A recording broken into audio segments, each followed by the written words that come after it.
जय हिंद। आज का जो टॉपिक है वो है ऑप्टिक्स। और ऑप्टिक्स में हम लोग जो है ऑब्जेक्टिव क्वेश्चन करने वाले हैं, जो बोर्ड मॉडल ऑब्जेक्टिव क्वेश्चंस हैं, जो एग्जाम में बार बार आते रहते हैं। वीडियो को ध्यान से देखिएगा और चैनल को जरूर सब्सक्राइब कर दीजिएगा। आगे जो है बहुत अच्छे अच्छे वीडियो आने वाले हैं। एग्जाम के जो है दिन तक जो है हम आपके साथ रहने वाले हैं। सारे ऑब्जेक्टिव, सब्जेक्टिव, न्यूमेरिकल सब क्वेश्चंस जो है कराने वाले हैं। ठीक है, तो आप चैनल को सब्सक्राइब कर लीजिएगा। इसमें जो है ये दूसरा पार्ट है। पहला पार्ट जो है ये प्लेलिस्ट में ऑप्टिक्स पार्ट 1 से उपलब्ध होगा, वहां से आप पहला पार्ट देख सकते हैं। ठीक है, तो चलिए 21 नंबर क्वेश्चन है, सामान्य आंख के लिए स्पष्ट दर्शन की न्यूनतम दूरी है। मतलब देखने के लिए स्वस्थ आंख होना चाहिए, उसके देखने के लिए स्पष्ट दर्शन मतलब क्लियर साफ साफ दिखना चाहिए। तो उसके लिए सबसे कम दूरी जो होना चाहिए वो कितना होना चाहिए? 25 सेंटीमीटर होना चाहिए। कितना होना चाहिए? 25 सेंटीमीटर। कुछ लोग बोलता है सर देखिए ना 10 सेंटीमीटर पर दिख रहा है। बउआ 10 सेंटीमीटर पर दिख रहा है लेकिन स्पष्ट नहीं ना होगा, कुछ देर देखिएगा ना तो आंखों में दर्द हो जाएगा। ठीक है ना, आज सुंदर फ्रेश नहीं दिखेगा फिर। ठीक है ना, तो कम से कम कितना होना चाहिए? 25 सेंटीमीटर। कितना होना चाहिए? 25 होना चाहिए। नेक्स्ट, उत्तल लेंस का व्यवहार किस दोष के उपचार के लिए किया जाता है? देखिएगा, निकट दृष्टि दोष के लिए होता है कनकेव लेंस, अवतल लेंस। दीर्घ दृष्टि दोष के लिए होता है कन्वेक्स लेंस यानी उत्तल लेंस। प्रेस बायोपिया मतलब ज्यादा दूरदर्शिता के लिए होता है बाइफोकल लेंस।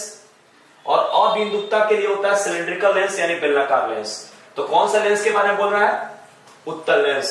तो उत्तल लेंस यानी कन्वेक्स लेंस, इसके लिए कौन सा होता है? दीर्घ दृष्टि दोष। चारों पॉइंट्स को नोट करके रखिएगा, चारों में से ऑब्जेक्टिव आता रहता है। अगला, श्वेत प्रकाश फ्रेम से गुजरता है तो कौन सा रंग सबसे कम विचलित होता है? तो देखिए, वायलेट सबसे ज्यादा मुड़ता है और रेड सबसे कम मुड़ता है। तो ध्यान दीजिएगा, यहां से श्वेत प्रकाश आया, अब ये ईयर से प्रिज्म में जा रहा है तो ये सातों कलर जो है अपने रास्ते से मुड़ेंगे। फिर सबसे ऊपर रेड रह जाएगा, सबसे नीचे वायलेट हो जाएगा। तो वायलेट और रेड तो साथ में था, रेड कम मुड़ा तो ऊपर रह गया, वायलेट ज्यादा मुड़ा तो नीचे आ गया। फिर एक बार बाहर निकलेगा तो एक बार और मुड़ेगा। फिर तो मुड़ने में रेड कहां रह जाएगा? ऊपर, और वायलेट नीचे। तो अपने रास्ते से रेड थोड़ा कम मुड़ा है इसलिए ऊपर आ गया, अब वायलेट ज्यादा मुड़ा है तो कहां आ गया? नीचे आ गया। बाकी सब कलर इसके बीच में ही रहेंगे। फिर तो सबसे कम कौन मुड़ा हुआ है? रेड। और सबसे ज्यादा कौन मुड़ा हुआ है? वायलेट। तो सबसे कम का पूछ रहा है तो सबसे कम कौन सा हो जाएगा? फिर आपका हो जाएगा रेड। प्राथमिक इंद्रधनुष बनता है तो देखिए, प्राथमिक इंद्रधनुष बनाने के लिए एक पूर्ण आंतरिक परावर्तन चाहिए, जिसको शॉर्ट में बोलते हैं TIR, पूर्ण आंतरिक परावर्तन चाहिए। ठीक है, और 2 अपवर्तन चाहिए। ठीक है, द्वितीयक इंद्रधनुष बनाने के लिए 2 पूर्ण आंतरिक परावर्तन चाहिए, जिसको शॉर्ट में बोलते हैं टोटल इंटरनल रिफ्लेक्शन TIR। ठीक है, और 2 अपवर्तन चाहिए। तो ध्यान दीजिए, इसको याद कैसे करेंगे? प्राइमरी के लिए 1 TIR, 1 पूर्ण आंतरिक परावर्तन। सेकेंडरी के लिए 2 TIR, 2 पूर्ण आंतरिक परावर्तन। ठीक है, तो सेकेंडरी में 2 TIR, प्राइमरी में 1 TIR। 2 अपवर्तन इसमें भी, 2 अपवर्तन इसमें भी, 2 अपवर्तन दोनों में है, लेकिन प्राइमरी में 1 TIR, सेकेंडरी में 2 TIR। TIR का मतलब होता है पूर्ण आंतरिक परावर्तन, टोटल इंटरनल रिफ्लेक्शन। ठीक है, तो ऑप्शन नंबर इसमें कौन हो जाएगा? सी हो जाएगा। नेक्स्ट,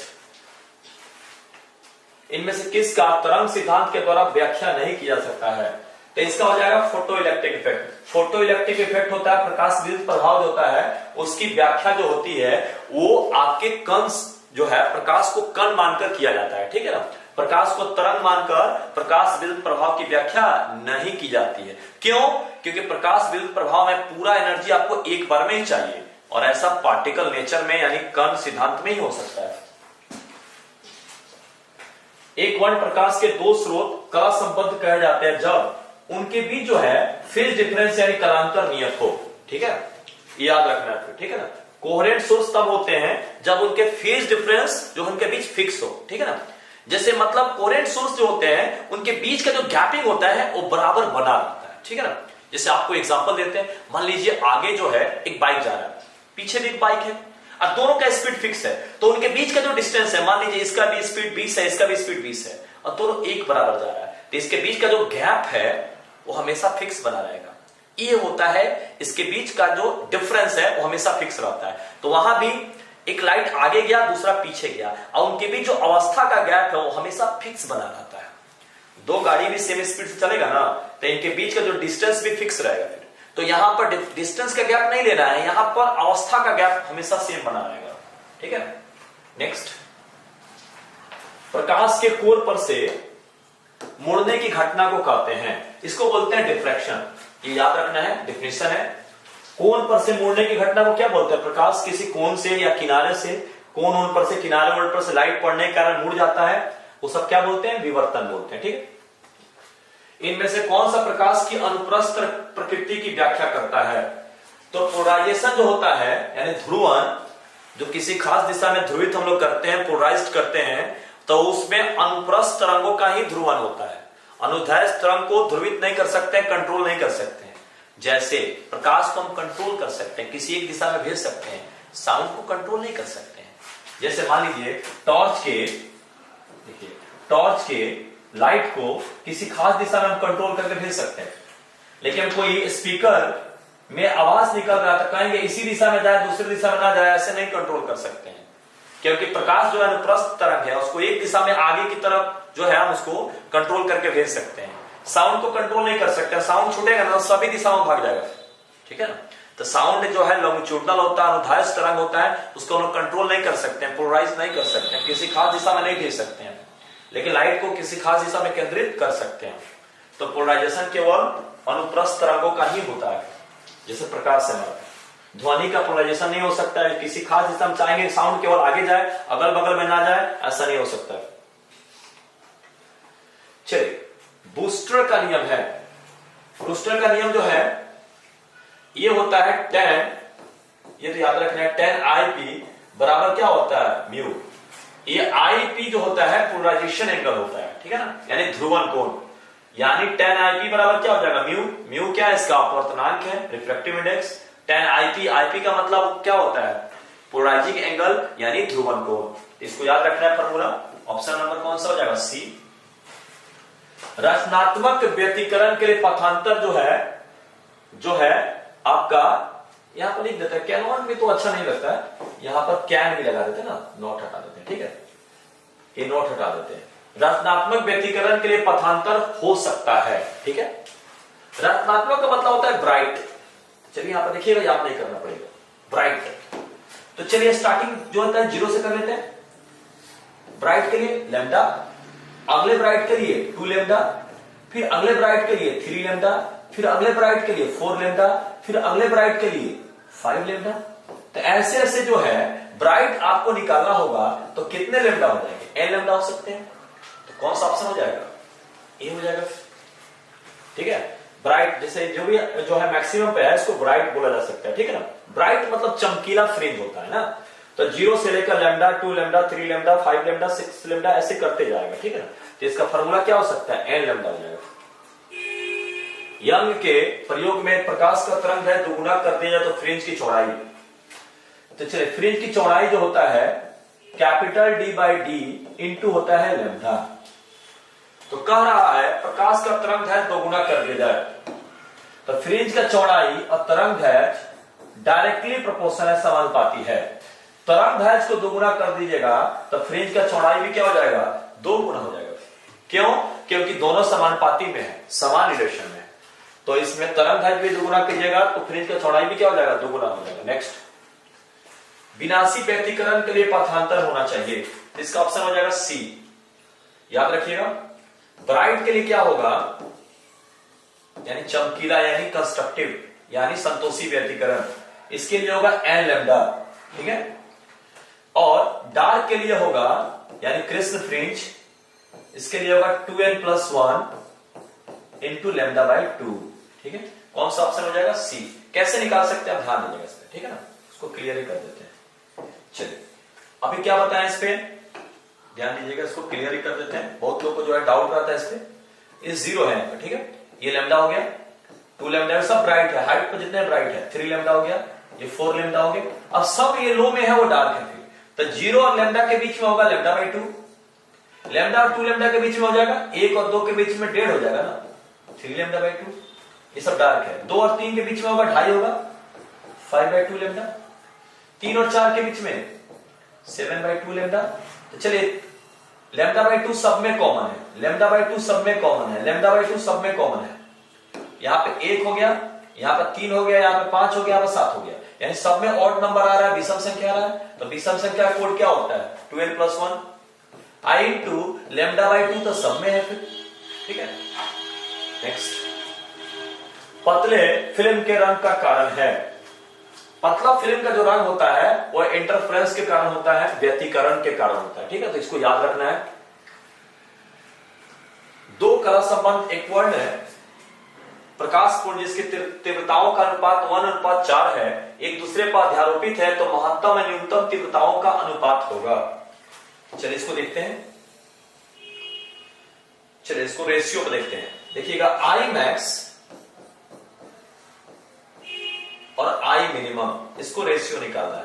तो I max का होता है √I1 प्लस √I2 का होल स्क्वायर, और I minimum जो होता है √I1 माइनस √I2 का होल स्क्वायर, ठीक है। तो 1:4 है, तो एक I1 को 1 ले लेते हैं और I2 को क्या ले लेते हैं? 4 ले लेते हैं।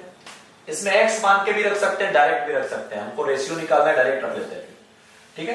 तो पहला I1 को 1 ले लेते हैं प्लस I2 की जगह पे क्या ले लेते हैं? 4। बहुत तो क्या करेगा, x लेगा, 4x लेगा, बहुत लंबा चौड़ा बनेगा। यहाँ ऑब्जेक्टिव को डील करना है ना, शॉर्ट कट में बना रहा है। बहुत लोग कहेंगे सर माना इसको x, इसको 4x, ऐसा नहीं है। इसमें 1 और 4 लेके बनाइएगा, आंसर फट जाएगा। ऑब्जेक्टिव डील करना है, प्रोसेस से करना होगा तो अलग तरीके से बना जाता है। माने इसको x, इसको 4x करके बना सकते हैं, थोड़ा बड़ा हो जाएगा, ठीक है ना, उससे भी बना सकते हैं। चलिए इसको शॉर्टकट में बना रहे हैं जल्दी, इसको ऑब्जेक्टिव को डील करने के लिए।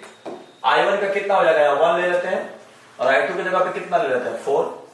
चलिए ये 1 + 2 कितना हो जाएगा? 3 हो जाएगा, 3 का स्क्वायर हो जाएगा 9। 1 में से √4 हो जाएगा, दोनों हो जाएगा। 1 में से 2 जाएगा कितना? 1। 1 का स्क्वायर कितना हो जाएगा? 1 हो जाएगा। तो कितना हो जाएगा? 9 अनुपात कितना हो जाएगा? 1 हो जाएगा, ठीक है। फिर से देखिएगा, ये 1 हो जाएगा और ये 2 हो जाएगा। 1 और 2 जोड़ेगा 3, 3 का स्क्वायर हो जाएगा 9। ये 1 हो जाएगा, ये 2 हो जाएगा। 1 में से 2 जाएगा -1, -1 का स्क्वायर करेंगे क्या हो जाएगा? 1 आ जाएगा। नेक्स्ट, निम्नलिखित में से कौन सा सबसे उत्तम एक वर्ण प्रकाश का स्रोत है? एक वर्ण मतलब मोनोक्रोमेटिक लाइट, जिसमें सिंगल कलर का लाइट हो, सिंगल कलर का क्या हो? लाइट हो। इसके लिए होगा आपका लेजर। कौन सा हो जाएगा? लेजर। लेजर प्रकाश जो है सबसे अच्छा मोनोक्रोमेटिक लाइट होता है, एक वर्ण प्रकाश होता है, ठीक है। नेक्स्ट, यंग के द्विक्षेत्र प्रयोग में स्लिट की चौड़ाई 1 मिलीमीटर है, स्लिट से पर्दे की दूरी 1 मीटर है। यदि प्रकाश का तरंगदैर्घ्य 6000 एंगस्ट्रॉम है तो फ्रिंज की चौड़ाई होगी। तो चलिए डाटा देखते हैं इस पे। सबसे पहले देखते हैं स्मॉल टी, सॉल्यूशन में देखते हैं स्मॉल टी। स्मॉल टी जो है स्लिट के, ध्यान दीजिएगा, स्लिट के बीच के जो डिस्टेंस है 1 मिलीमीटर है, ठीक है। और 1 मिलीमीटर को लिख देंगे 10 का पावर कितना? -3 मीटर। स्लिट से पर्दे की दूरी यानी कैपिटल डी, इसका हो जाएगा 1 मीटर।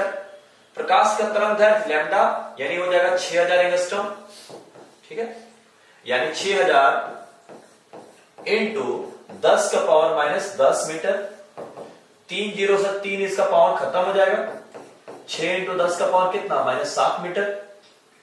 अब इसका फॉर्मूला लिख सकते हैं। फ्रिंज का जो विड्थ हो जाएगा बीटा, यानी फ्रिंज की चौड़ाई capital D by small T into होता है लैम्डा।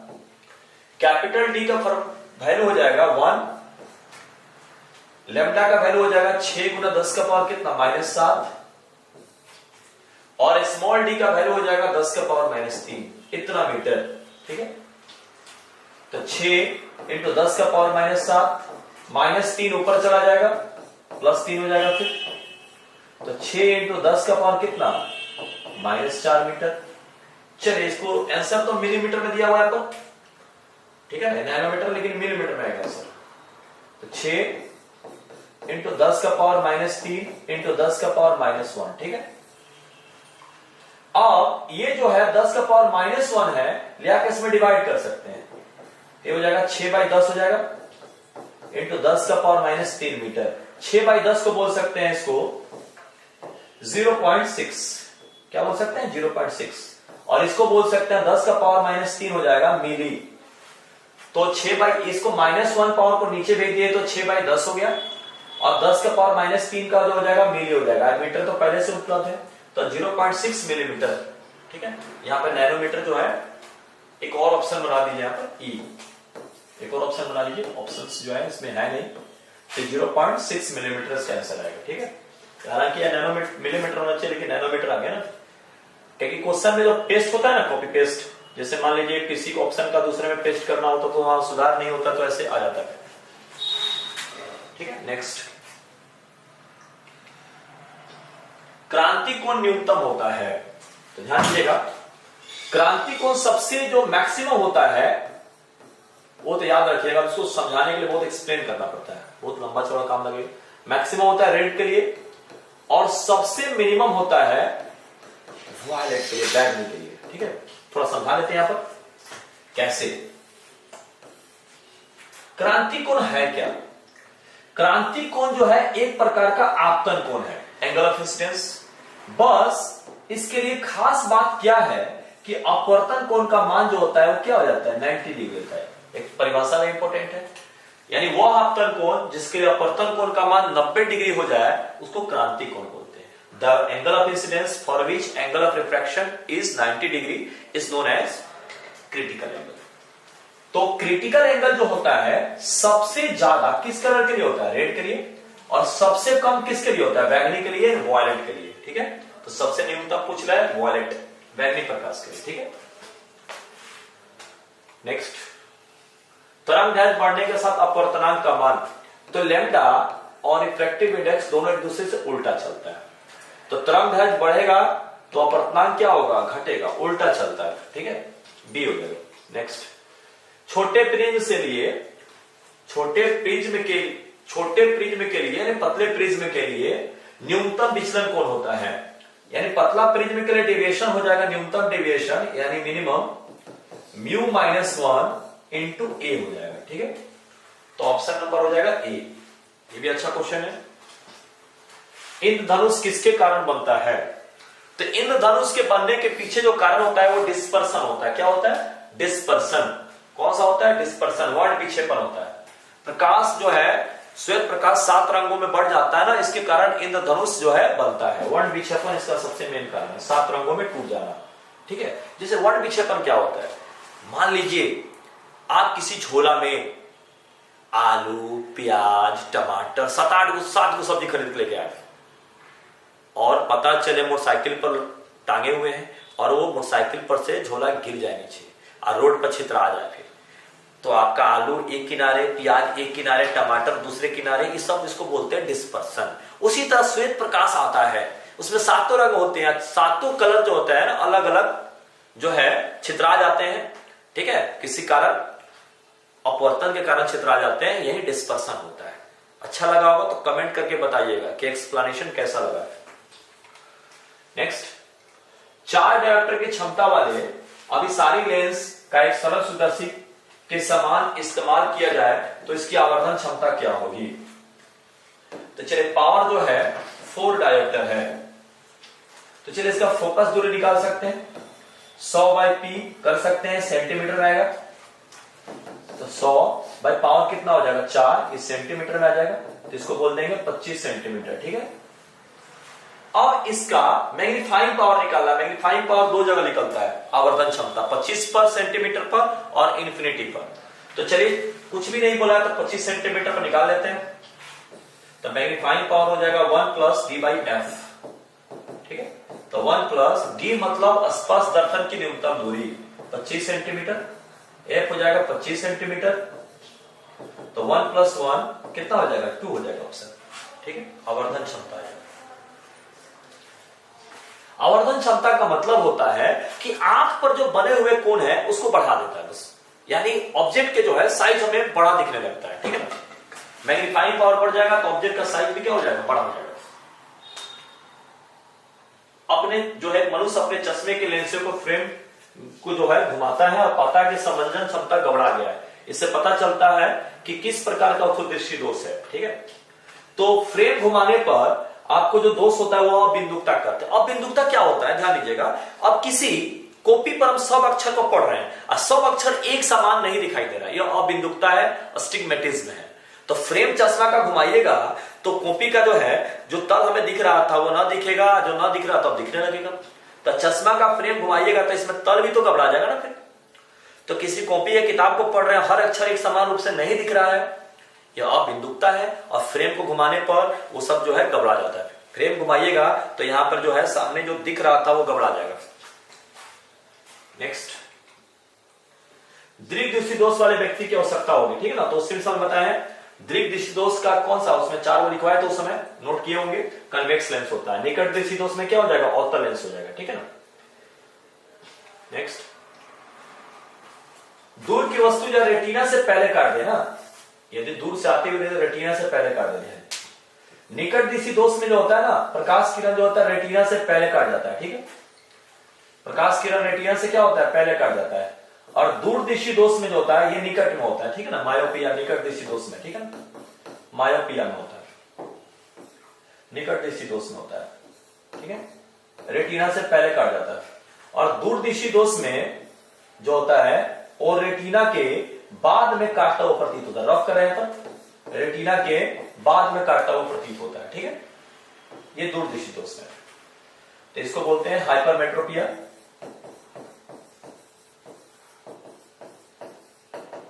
तो निकट दृष्टि दोष में रेटिना से पहले काटता है, दूर दृष्टि दोष में रेटिना से बाद में काटता हुआ प्रतीत होता है, ठीक है। तो ये ऐसे ही बना दिए हैं, इसको ही नहीं कि सर कैसे कैसे बना दिए, ऐसे ही बना दिए आपको समझाएंगे, ठीक है। बाद में काटता हुआ प्रतीत होता है, वेरी गुड। तो निकट दृष्टि में पहले काटता है। अगला, लेंस की क्षमता का एसआई मात्रक होता है। तो लेंस की क्षमता P बराबर होता है 1/f। तो इसका एसआई मात्रक कैसे निकलेगा, एसआई यूनिट तो हो जाएगा 1 फोकस दूरी का मीटर, मीटर ऊपर जाएगा तो क्या होगा, मीटर का पावर -1, जिसको किसके बराबर कर देंगे, डायोप्टर के बराबर। तो डायोप्टर या मीटर का पावर कितना, -1। यदि वीडियो अच्छा लगा होगा तो उसको लाइक कर दीजिएगा और चैनल को सब्सक्राइब कर दीजिएगा। अगला पार्ट जल्दी आने वाला है। जय हिंद।